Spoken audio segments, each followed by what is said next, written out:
Well, let's go to our US contributor, Michael Ware now. Plenty to discuss in a short window of time here, Michael, but given your military experience and your time on the road, particularly in the Middle East, and the available evidence that we have available today, and there are conflicting claims as to who fired this rocket on the hospital in Gaza, what do you think about it? Who do you think was responsible?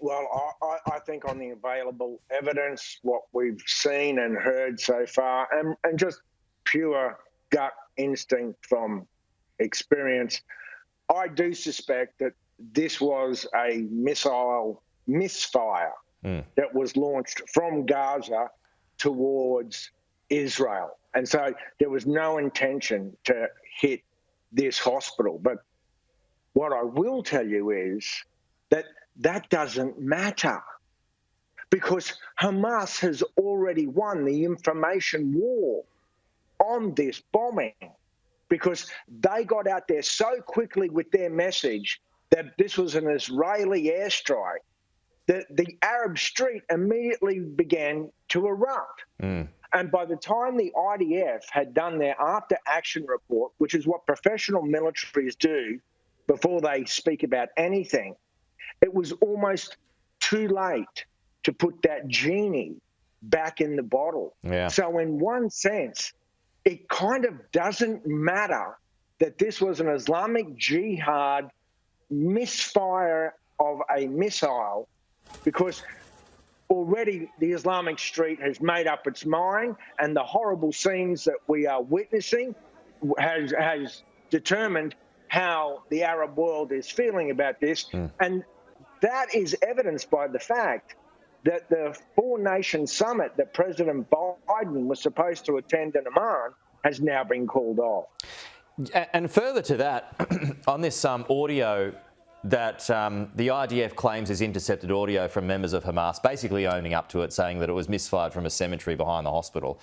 I mean, people, get a bit uncertain, shall we say, about the authenticity of audio.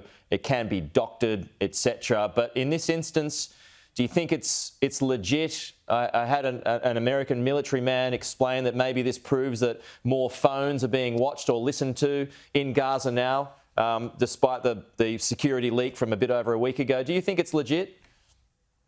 Well, it has that pub test feeling of legitimacy.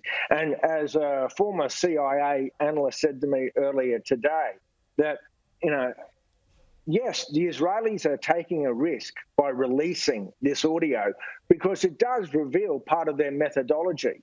Now, Hamas knows that Israel is listening to them, and they're using different forms of communication to prevent the signal intercepts. But they would also know that from time to time, the Israelis are going to catch them on the phone or on the radio.